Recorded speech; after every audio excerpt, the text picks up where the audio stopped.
Okay, so I see we have 28 attendees. We had about 70 people sign up, so we're just going to wait another couple minutes for some more people to connect.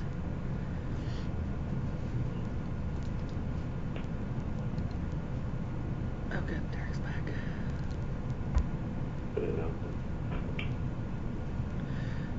Bruno, can you hear me? Yes, I can. How are you? Very good. Okay, great.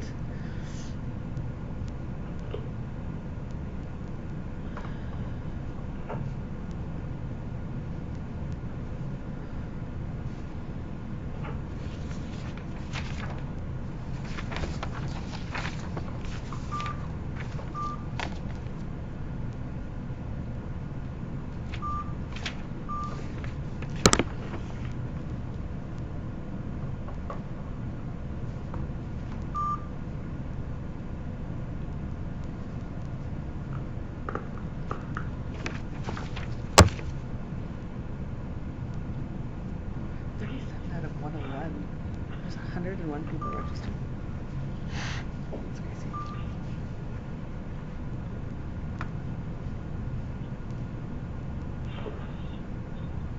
Okay, we're going to start in 1 minute. Okay.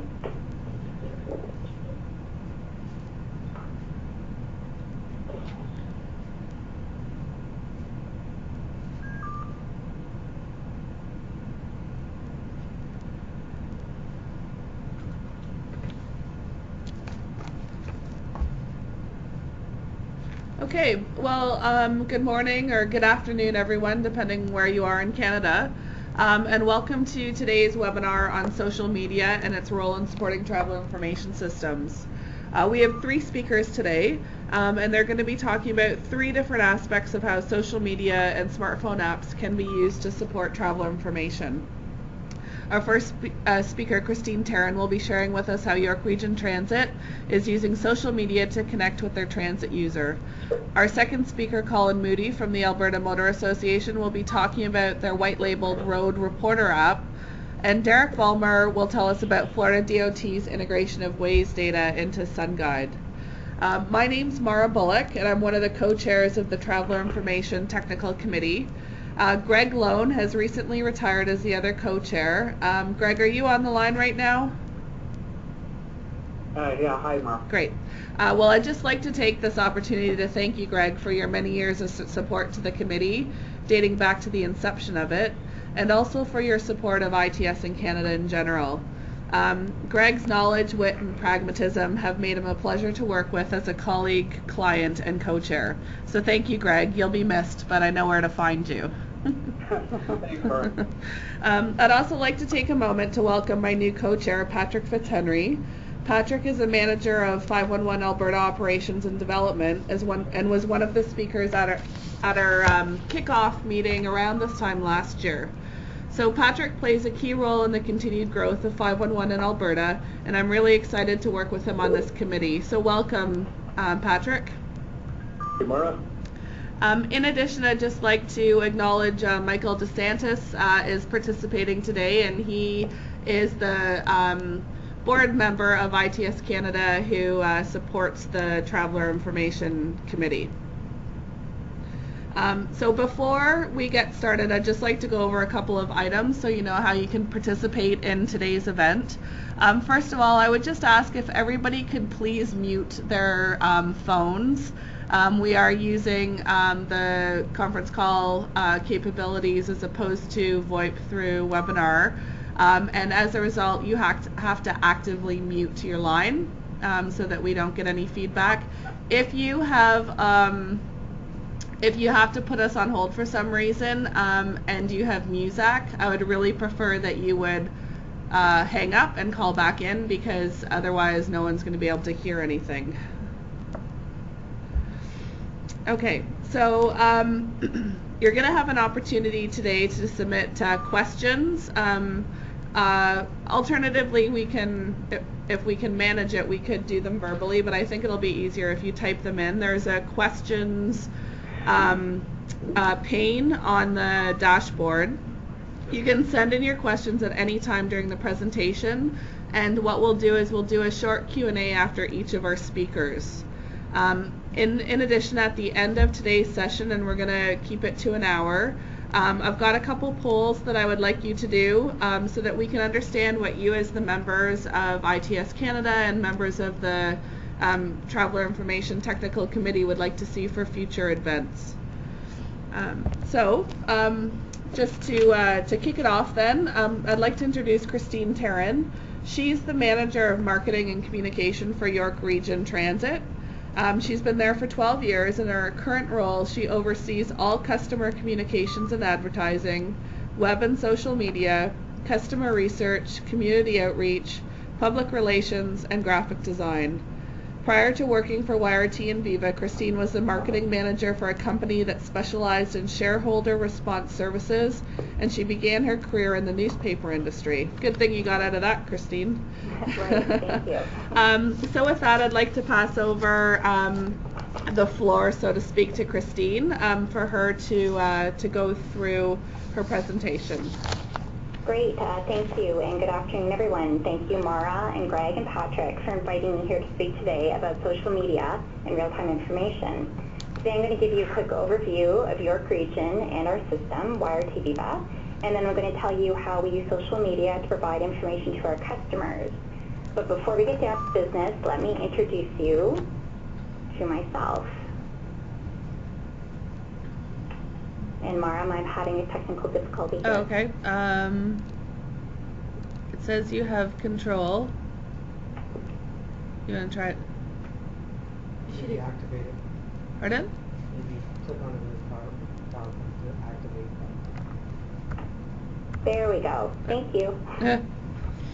So my name is Christine Tarrant, and as I was introduced, I'm the Manager of Marketing and Communications for Region Transit.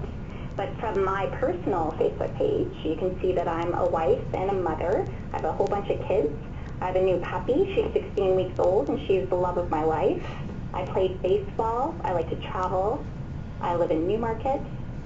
I'm about to turn 40 years old, and I've been married for almost 15 years. So look at everything you know about me just from my personal Facebook page.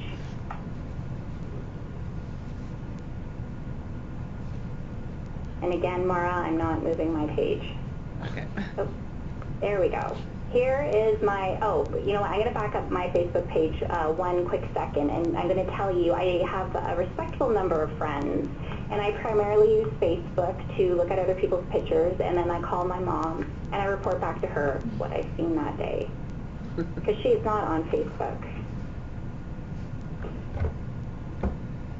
My Instagram account is mainly used to post pictures to Facebook. I use filters, and again, my family is the star of my photography. I do not have many followers on Instagram, and I'm absolutely fine with that.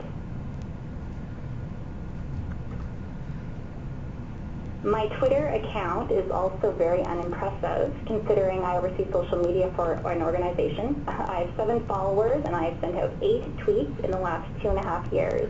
I follow Jose Bautista, Leonardo DiCaprio, and the New York Times. I follow different organizations and interest groups that may affect my life. I get my daily dose of news on Twitter every day, though.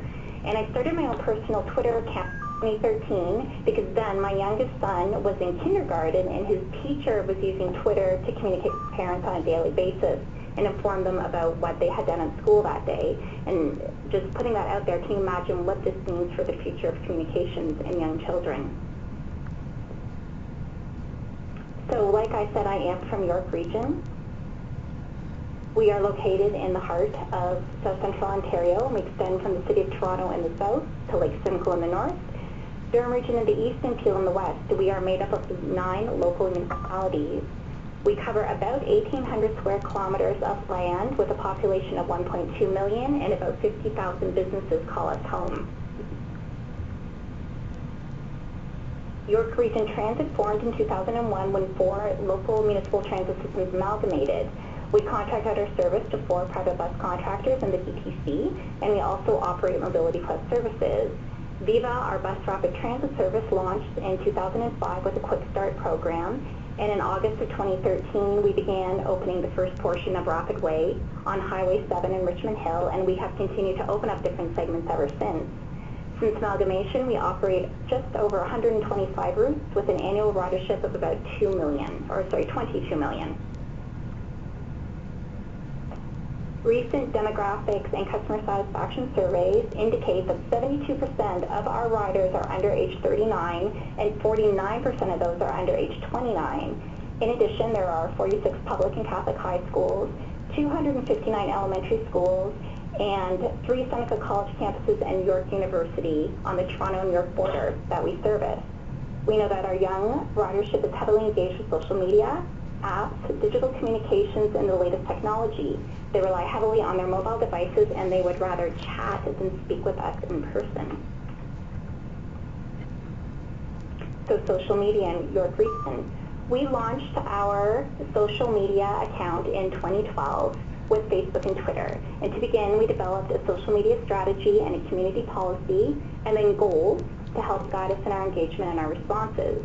And from the overall strategy, we developed the 3 goals that are in front of you right now, and they guide us in everything that we do still to this day. And they are making deeper connections with the community and our customers, providing exceptional customer service, and positioning ourselves as a thought leader in our community and in the transit industry as a whole.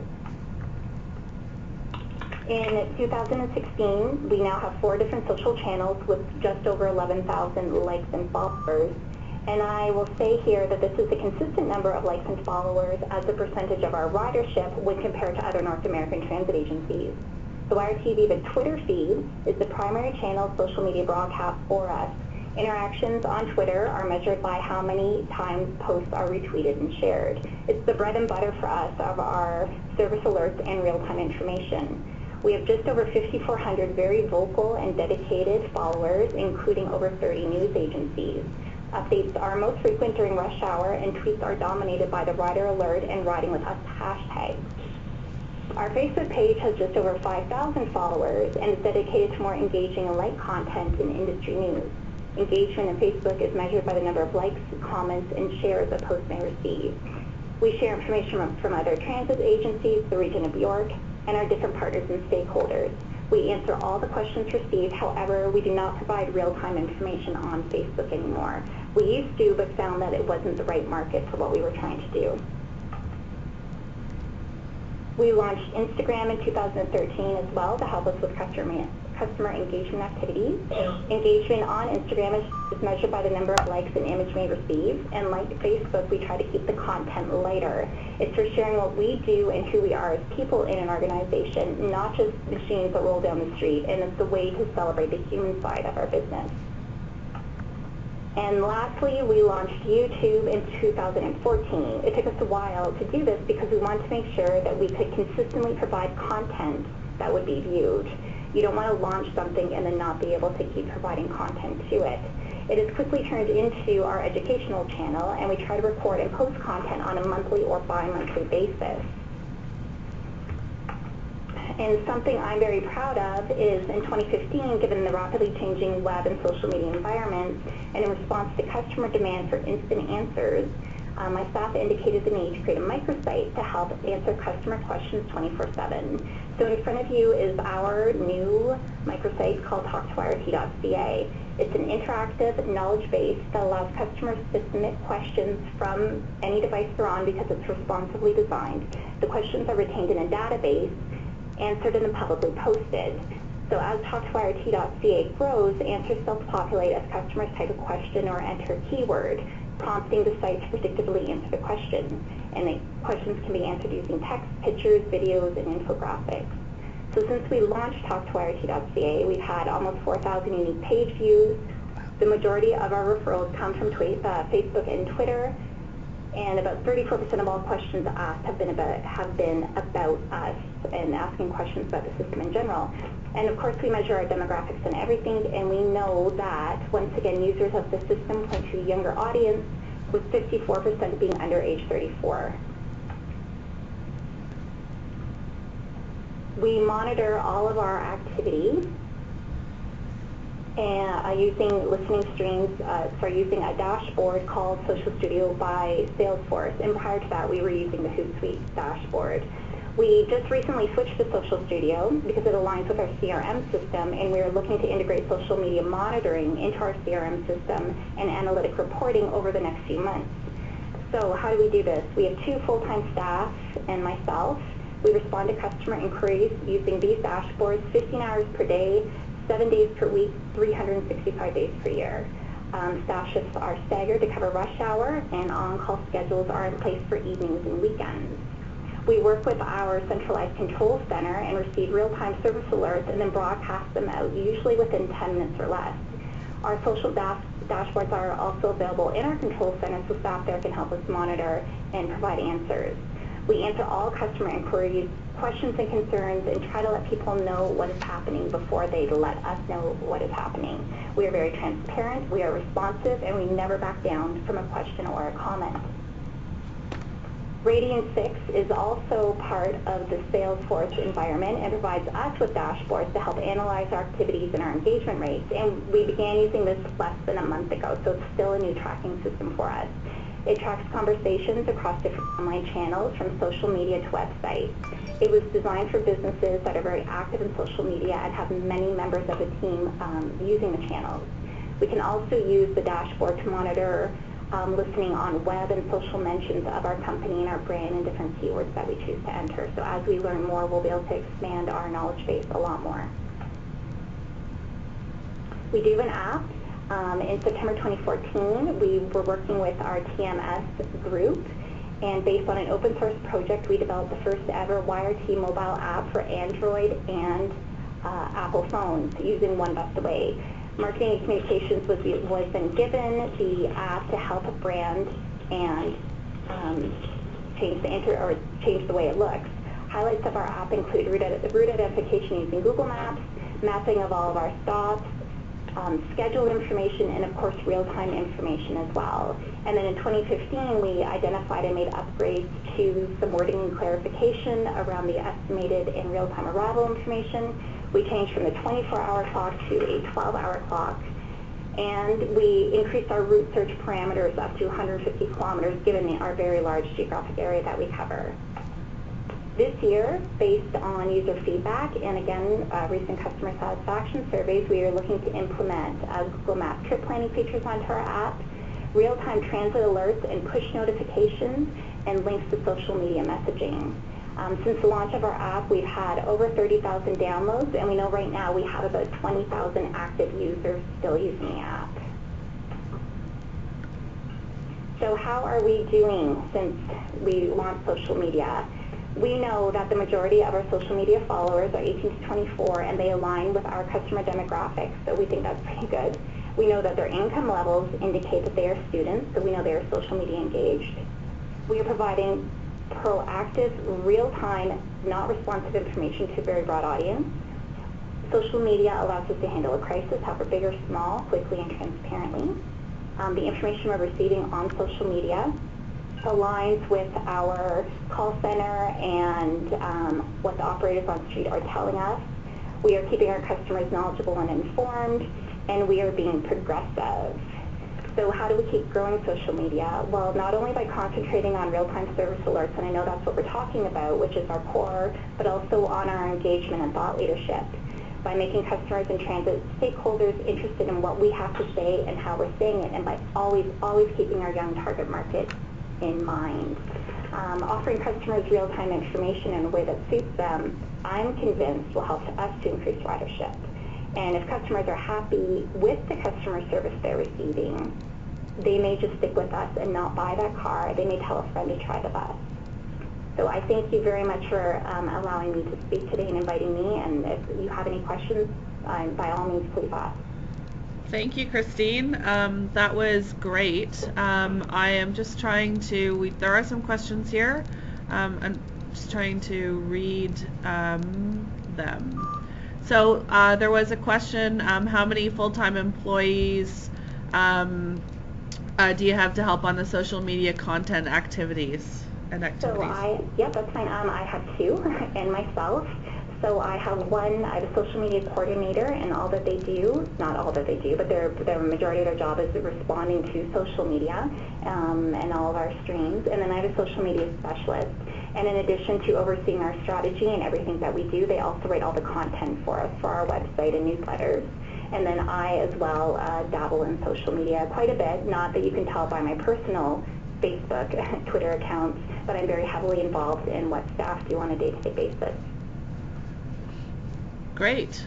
Are there any other questions? Perhaps if someone would like to ask via the phone, see how that works.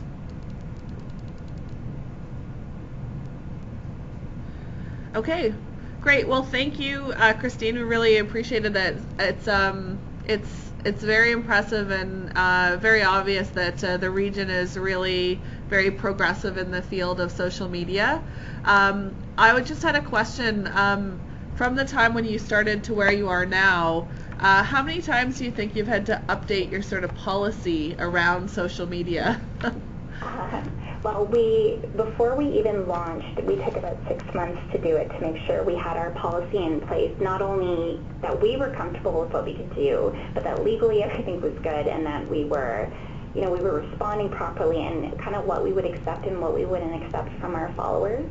So we actually look at it. It's on our website. It's on yrt.ca under the About Us section. Our community policy is there, and I would say we update it every few months, or at least go through it to make sure that what we're saying we're going to do is what we're actually going to do.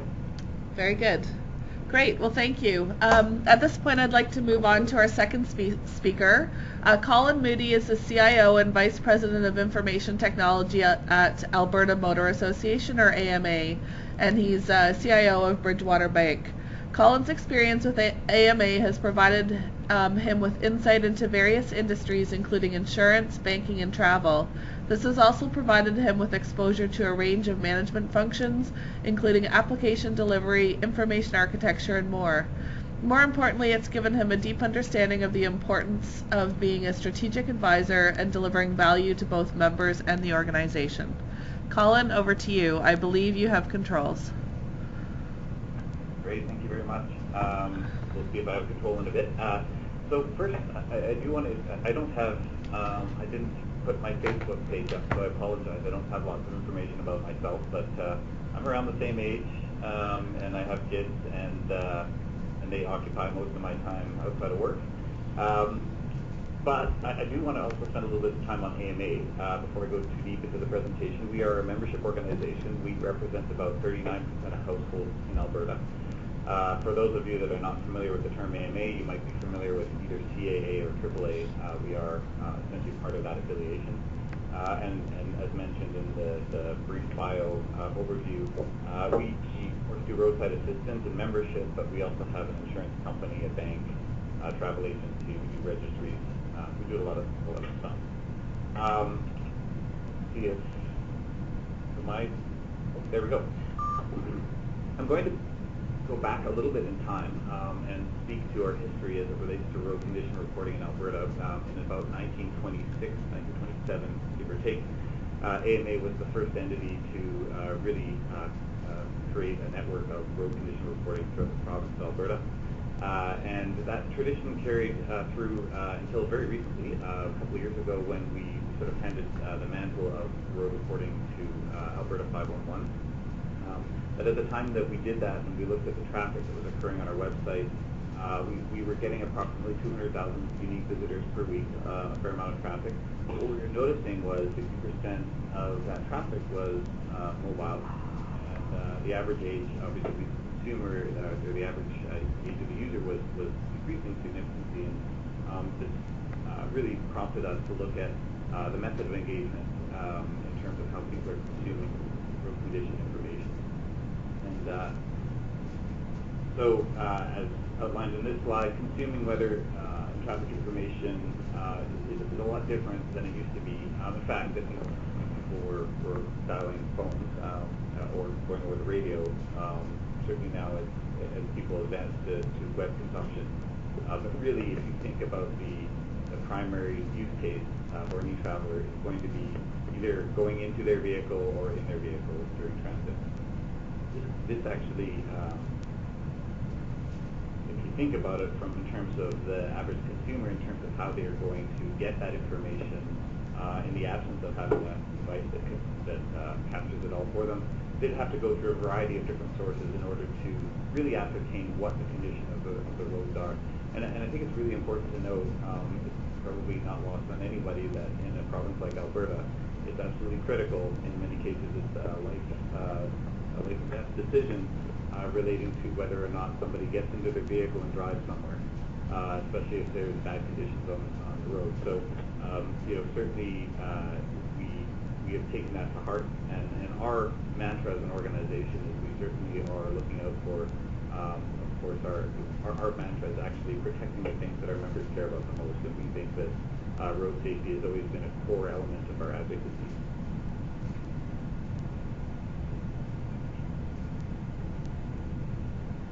So we determined that what we needed and what Albertans needed was this idea of community-based road reporting. And so road reporter is actually a combination of three, I would say, varieties of information. One is traffic, and of course we're all familiar with the idea of getting traffic updates, especially with the introduction of things like Waze, and even Apple provides traffic, which is essentially a classification of the relative vehicle speed, vehicle speed relative to the posted speed. Event data, which is could be anything from overturned vehicles to construction to detours, and then of course condition, which is things like is the road going to be icy, snowy, covered, windy, poor visibility, or good visibility. And all of these things we combined and we had to do so in such a way that recognizing that we're looking at investing in that in-vehicle experience. And we are very, very strong advocates for being compliant within distracted driving legislation. In fact, we lobby very hard for ensuring that we have proper distracted driving legislation. So we had to do so all in a manner that respects those laws, and not only that, made sure that we were not actually compromising the safety, but rather enhancing the safety within that vehicle. And the only real solution for us as it related to a potential app that would be embedded within the vehicle, or utilized within the vehicle, was to leverage an audio-based solution. And for that, we scanned for viable solutions and landed on a relationship with Green Owl and with IBI as well, in order to deliver Road Reporter. And what I'm going to do now, if this works well, is maybe we'll cue up the video. Is that all right? Yeah, I think it should.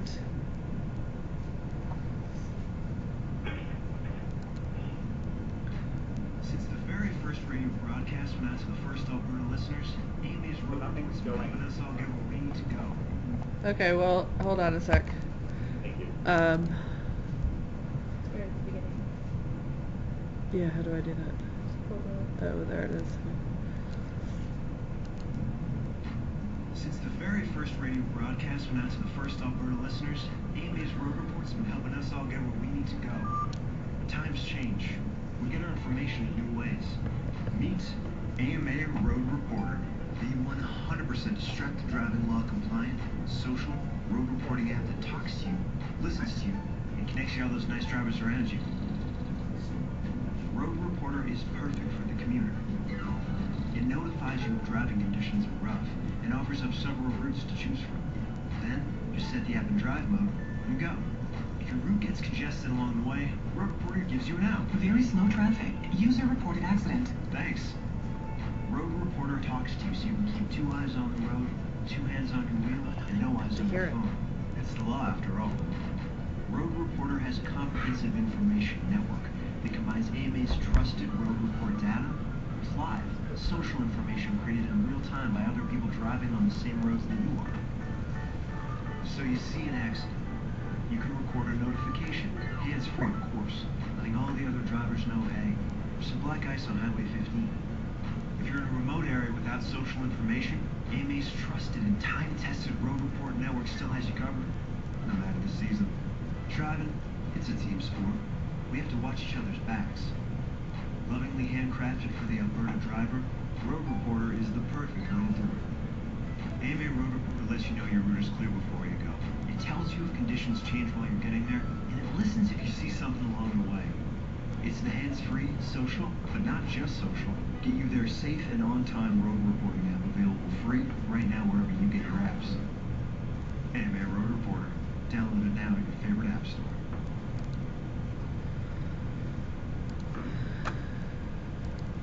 So, Road Reporter was launched in March of 2015. This is sort of a quick screenshot of the app. Just to provide, again, a quick overview of what it provides, it does the destination-based routing. So it provides alternatives based on all of that information that we receive from various sources, including users. It calculates the destination timing. The one feature that certainly people really like is the advanced monitoring. So if you have a common route to and from work at certain times of the day, it will give you notification 15 minutes prior to traveling, letting you know if there's something on the way in terms of an incident. We have links to traffic camera information and links to road condition and visualizations of road conditions as well. It's worth noting that for any announcement that's not in an audio-based method, if we are receiving data from a source like Alberta 511, we do acknowledge Alberta 511 as part of the announcement as well.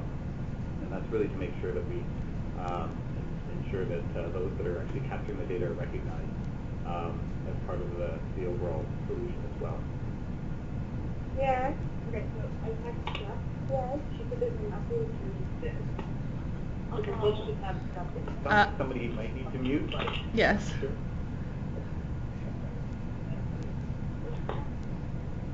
So I'm going to keep talking. As mentioned in the video, users have the ability to contribute road events data through the app itself. And as you can see, what we've tried to do is absolutely limit the interactions that we have with the app itself in order to remain, of course, create a safe environment for the user. And so these are all one-button pushes. This screen is what appears when in drive mode. And this is, again, really critical to ensure that there's no distractions on the screen, that people aren't looking at a map. Essentially, an indication of how long it takes to get to your destination, and then a very simple interaction, one button push in order to...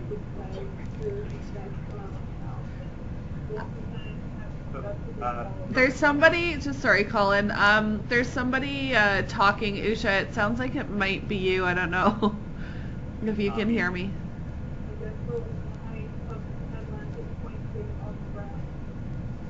Or maybe not. Anyway, if everybody could just make sure they're muted. Thank you. Sorry, Colin, continue. Okay. The other thing I would mention is that, of course, the other part of this, the social piece, is that we actually monitor several Twitter feeds in Alberta, and if we can discern specific event information that we can translate into geolocation information, we will provide that information. Yeah.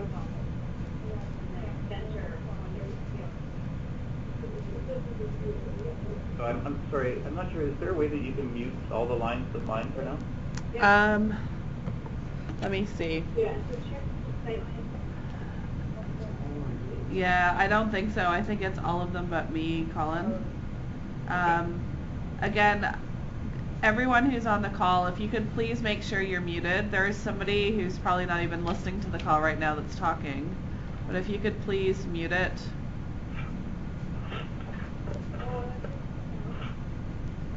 Okay, I will carry on. What's critical to the delivery of this is not just this. As you'll note in the small video clip, we said it's not just social, and that's reflecting on the fact that we actually have a variety of data sources that contribute to the information presented in the app. And one of the things that... Sorry, I think that was me. I'll get it back, Colin. Just keep going. So, okay. There? Let me go back. All right. So what I'm going to play here is one of our of course we have a number of various and one of them is Bell Media. We have a relationship with Bell Media, and the unique part is we recognize that one of the great sources of data is actually our media themselves. Of course, they are very tapped into the morning commute and understand of communicate this information. So we actually have the ability for personalities within radio and TV stations that are local to actually report conditions through the app, and that'll actually appear in an audio format through the app as the commuter is driving. So here's an example of a radio ad spot that we put together with Bell Media. If I can play it.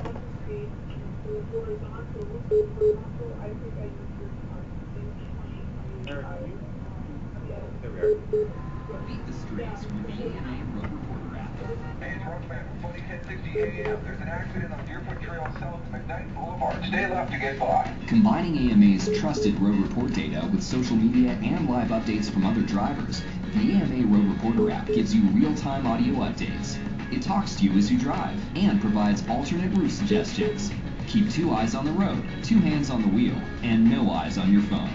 The AMA Road Reporter app, free for Android and iPhone. And the one thing I would point out when I played that ad is that the radio personalities, so those media personalities that are on in the morning, are actually have embedded as part of their daily programming and their morning and afternoon routines. The ability for those personalities to literally record their voice when an incident occurs, and the driver on the other side, as they're driving, will hear that if there's an event on their road. So how are we doing? Just a quick overview. Since March we have 80,000 downloads. We have about 15,000 active people that use it on a daily basis. We have many more that actually have the app, but we really are tracking progress in terms of our goal is daily engagement and making sure that people are leveraging it on a daily basis. So that's our key goal is the active daily users. I want to do a quick snapshot of one particularly horrible day. This is a zoomed out view of how many incidents were reported in the city of Edmonton on a particularly snowy day. And that was actually reported by a Twitter follower, as you can see. And I think just to sort of highlight, and I'll try to close off this so we have a little bit of time for questions. Some of our challenges as it relates to the deployment of the app has been usage volatility. In the event that there are poor weather conditions, people tend to use the app. Those 80,000 users or people who downloaded it start to really actively use it in a very short period of time. And that requires a lot of scaling that we've been working with both IBI and Green Owl on. The appropriate amount of adoption requires a lot of marketing, and we certainly have benefited from our relationship with Bell in that regard, but it does require, in order to get uplift in terms of acquisition and even to some degree retention, it does require a constant marketing and remarketing. And of course, that is all for the purpose of getting the proper crowdsourcing. And crowdsourcing does take time. Getting people used to using it and contributing, you would think that people would be, it would be a lot easier, but it's, again, that's part and parcel of the marketing.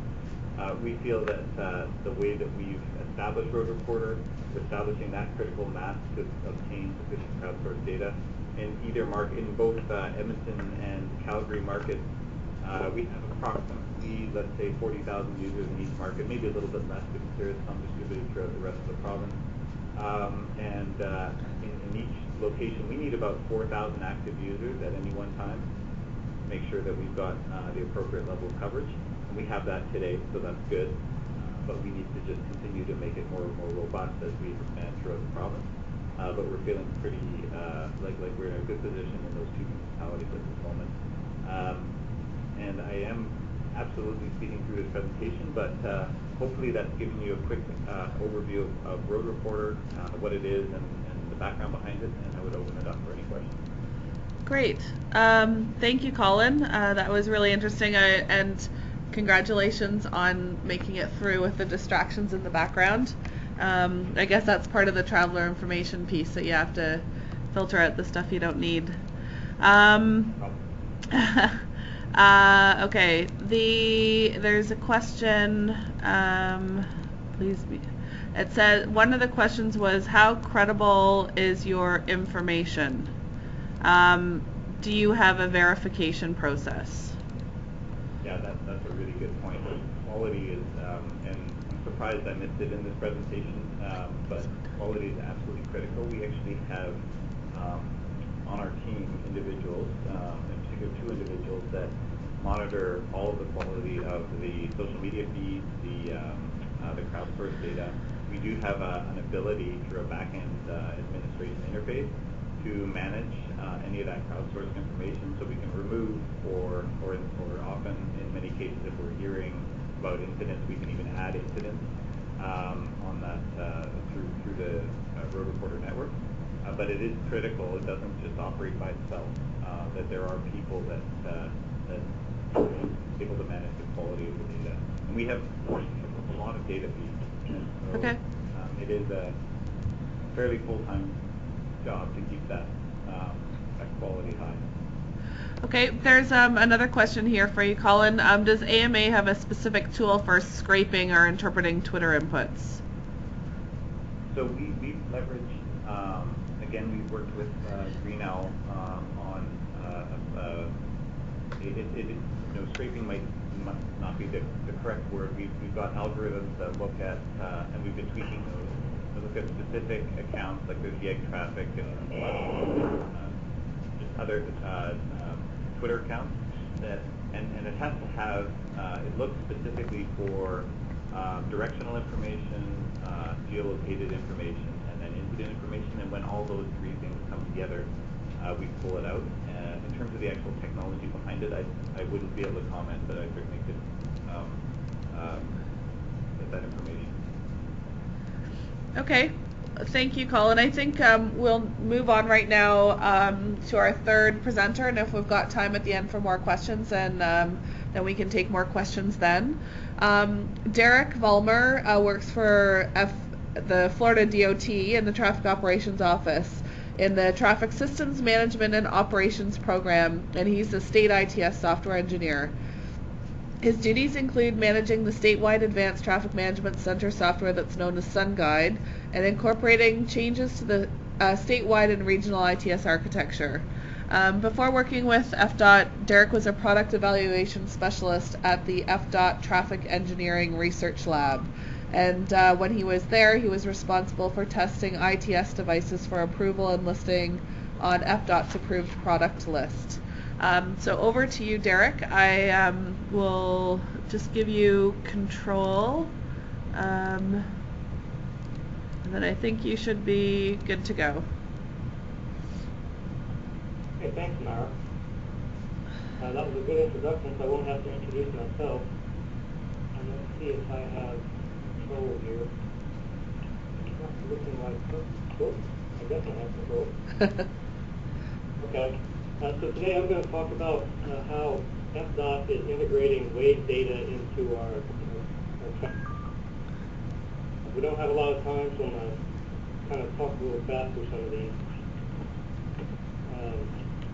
So initially we had some objectives we wanted to achieve when looking into partnering with a third-party data provider like Wave. In Florida, we're close to instrumenting all of our interstate highways with ITS devices, and we're starting to venture out onto our arterial state roads. But the cost associated with deploying and maintaining equipment on all those arterial roads is prohibitive. So we wanted to investigate obtaining usable data from third parties in those areas where we don't really have eyes on the road.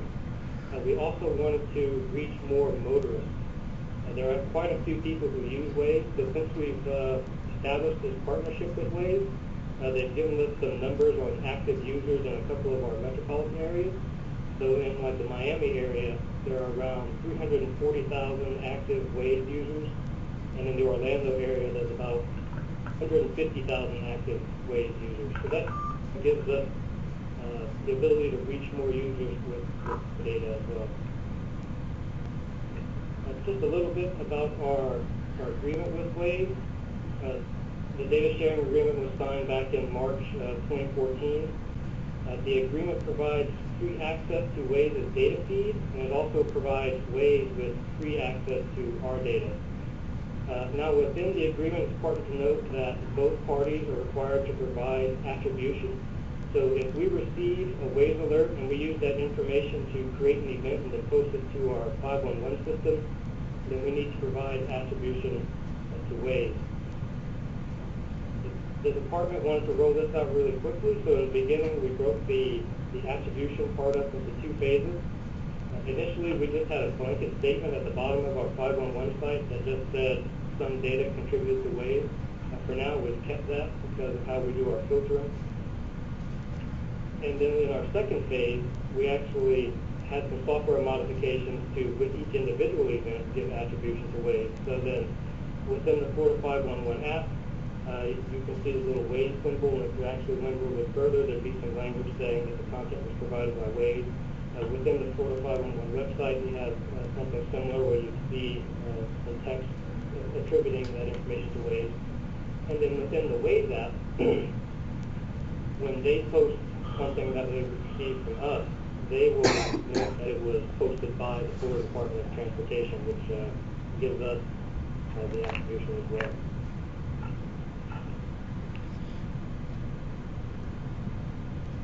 So on this slide here, I'm just kind of generically showing how we provide data to Waze. In Florida, we have transportation management centers scattered throughout the state. So we receive the data at each of these, we receive the data centrally, we send it to our traffic management centers. Then each traffic management center will create events that then get posted to the Florida 511, and our Florida 511 is responsible for aggregating all the data it receives from our traffic management centers and then pushes that out through a third-party data feed.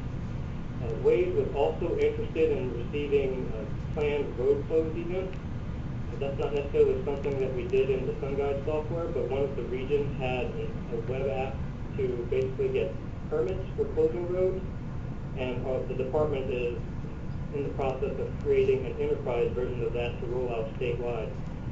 We have a separate feed where at least that one region's planned road closures can go through and reach Waze. I'm just going to briefly talk about the SunGuide software. It's basically the state software that commands and controls all of our ITS devices, and we use it for incident management. I think that kind of captures it in a nutshell.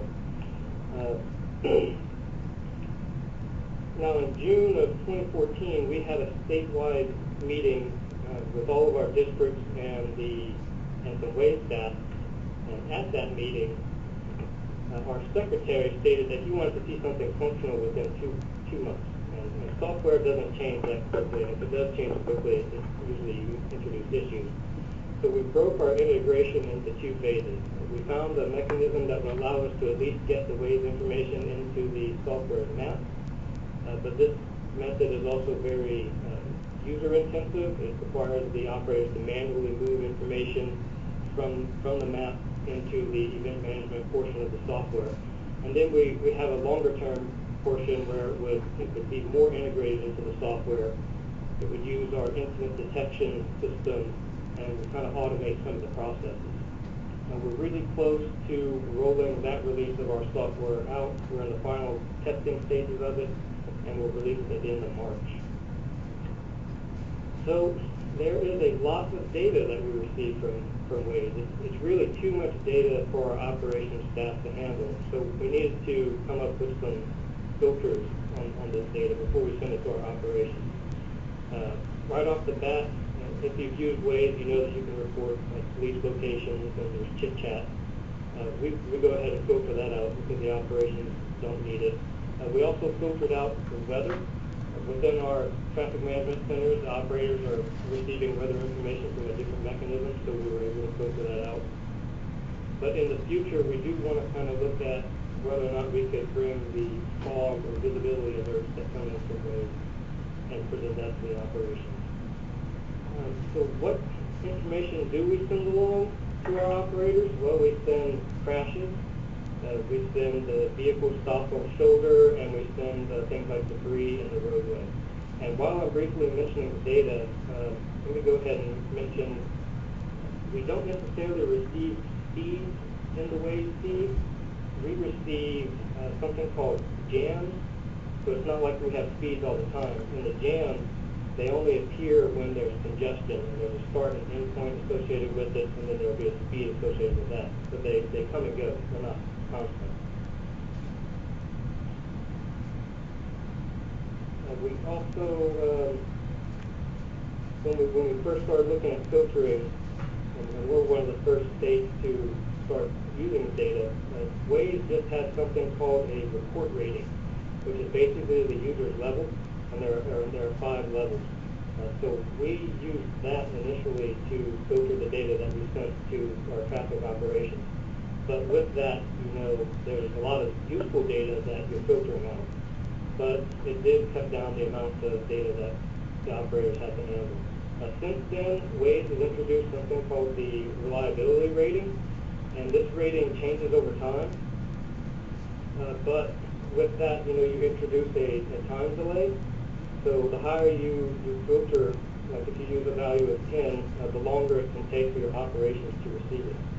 So when we filter on that, so for crashes, we don't filter on that. We want all crashes to reach our operations. When vehicles stop on the shoulder, since that's really a high number of what we receive, we filter that at like a 10. And then with everything else that we send to our operations, we filter it at a kind of a mid-level, around a 6. Another thing that kind of impacted our filtering decisions was Florida is a decentralized state. So we have 7 districts and a turnpike enterprise.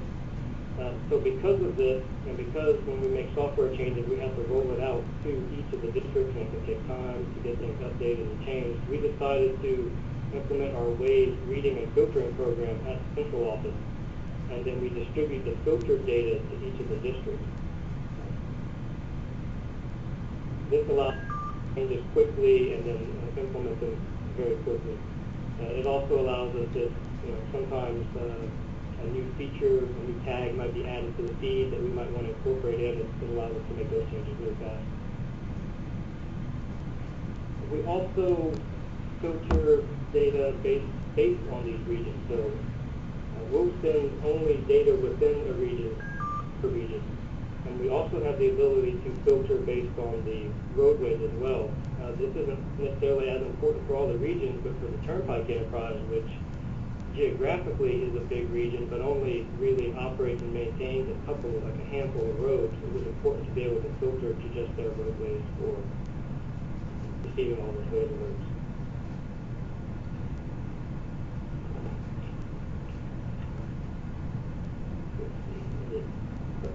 Okay. So this just kind of, for these next few slides, I'm going to kind of hurry up and just go through these. This just kind of shows what it looks like in the operator map. So when a Waze alert first comes in, it flashes to try and bring it to the operator to let them know there's a new alert in the system. Since we were trying to do it quickly, we didn't have the time to reach out to Waze to see if we would be able to use their icon, so we just created our own icon. Since then, we've since determined that we could, but we've just kept this one for the meantime. So some of the goals of our second phase are to try and help operators work efficiently and to behave consistently with some of our other incident detection sources. So all of the alerts that come into a single place where they're kind of already focused and they can handle all those alerts and then have some of that information automatically transferred into the event management portion of the software. And this is just a high-level diagram showing how we receive and distribute the data from Waze. We receive it centrally. We have a statewide fiber network that connects all of our districts together, including us. So we're able to send all of this data to all the districts, which then, when we create events, all those events go to 4-511 for dissemination to the public. This is just, these next few slides are just pictures of what things look like in the software, so I'm just going to go ahead and skip over those really quickly. There are the slides in case anyone wants to go back and look at it. So with the first phase of our Waze integration, we really can't compare the Waze data that we receive to what's going on in our system. But in the second phase, when we roll that out, we'll have the ability to do some performance measures on the Waze data. So we'll be able to determine if Waze was detecting events first. So if we got Waze events, how many did we get that we actually created events from? How many Waze events did we get that we associated with an event we already had created? So that would mean that we had detected it first. How many of the events were there that weren't actually detected by Waze? We had an incident on the Turnpike Enterprise once that had a complete road closure and was detouring drivers before the incident had occurred. So the Wazers themselves weren't putting in the information to the system. And at that time, the way Waze treated complete road closures, there was a manual component to actually incorporate it into their system. So that event, specific event, didn't actually get into their system. We'll be able to determine how many of the events that we received were dismissed because it wasn't there, it was a false alarm or something like that.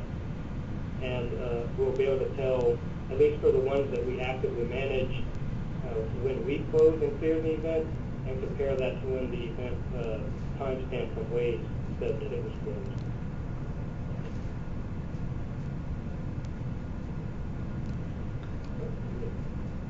Do I need to do it? Maybe. Let me see. Are you just about done, Derek? Everyone, okay, thank you. We have some dissemination policies. So if we receive Waze alerts on roadways that we're actively monitoring and they're instrumented and they 4511 covers them, we will confirm those events before we post them to the 511 system.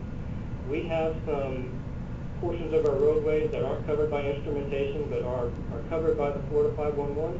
And in those situations, when the Waze alert comes in, we have the ability to post it as uncovered. Then the operators will reach out to local agencies or local law enforcement to try and verify the event. There are also some portions of the state where we have no instrumentation and it's not covered by the Florida 511 system. So in those cases, only when we get an alert, a Waze alert for a complete road closure, we'll post like a banner at the top of our Florida 511 system to at least let the public know that the road is closed. And on this slide, this just kind of shows what we're sending to Waze. And then before we go to questions, I just wanted to kind of mention a few things. We look at the Waze data from the state perspective, so we're looking at it mostly from the interstate highway perspective. Other users who are part of the, I guess it's called the Connected Citizens program, like Boston, well, the Waze data could mean something different for them. So within the city of Boston, vehicles stopped on the shoulder, usually when that's reported, it means someone's double parked. So they're looking into sending out officers to investigate whether or not there's an actual double parked person there, and eventually I think they're going to start ticketing based on that information. You also get pothole information within the feed, which we don't use, but other users like DC will create heat maps of all the potholes in their area and use that to more efficiently send out their maintenance crews to repair those potholes. It's just interesting to see how other people use that data. And that's all I have. Okay, well thank you, Derek. That was very informational. I'm going to, just in the interest of time, do two things at once. So I'm going to just launch one of the polls. There's actually 3 questions that I have for you, so I'll launch it while we're doing Q&A with Derek. So if you guys could answer it, it would be greatly appreciated. So the first question for you, Derek, is how does the DOT handle incident clearance when it was declared using Waze? We do that the same way we would with any other incident that was from other detection sources. We only do it from the state perspective on the roadways that we manage, of course. But it's basically just another notification source, and then our operations will handle the coordination between all the different law enforcement and towing outfits and stuff like that to get the incident cleared. But all the incident management portion is tracked within our SunGuide software. Okay. There's another question here. Is Waze data an open API, or does each user have to form an agreement with Waze? Each user has to form an agreement with Waze. It's not open. Okay. And have the duplicate events from Waze and our SunGuide been an issue operationally? In the phase 1, yes, because when we receive those duplicates from Waze, we don't have a way to dismiss them and get rid of them from our system, so they just kind of stay as clutter on the map. But in phase 2, we will have the ability to dismiss them as false or associate them to another event. When that happens, it goes away and it's just linked to that one event. Okay, great. Just before I do another question, I just want everyone to know there's another poll that I've posted. If you could take a look at that, I do appreciate the feedback. What are your current accuracy levels like? Now that's part of phase 2. We won't know that until we roll it out in the districts, which will be the end of March. So maybe in 6 months we'll actually have on how accurate the data is that we're receiving from Waze. Okay. And do you have to re-enter the incident information into your traffic management system after it is confirmed? Currently we do, yes, when we create an event.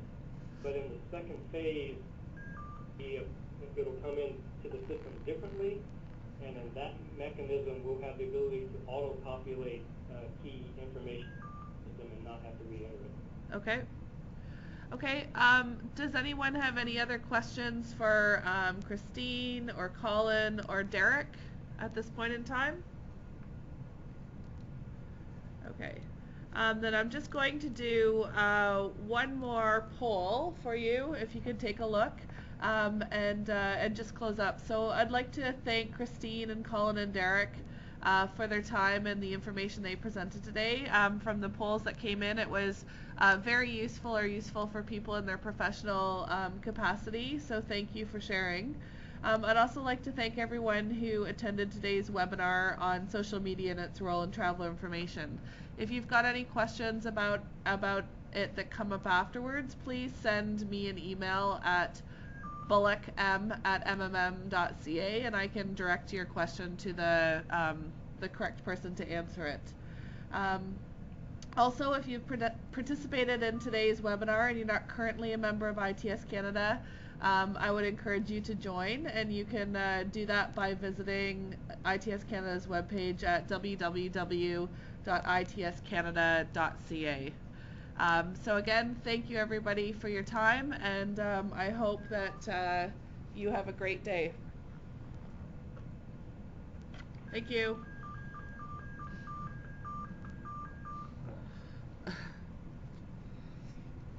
All right, well, it's pretty close to being an hour anyway. We started a bit late, so that works. Yeah. Okay, so interesting. Close. That poll thing's kind of cool. Did you see it? Yeah, going back and forth. Yeah, no, I don't know how. I think you can run a report. Because I didn't really look at the data. Share? Let's see. Sharing. Oh, that's to show the. Yeah. Hide. It's being recorded. I wonder if it's saved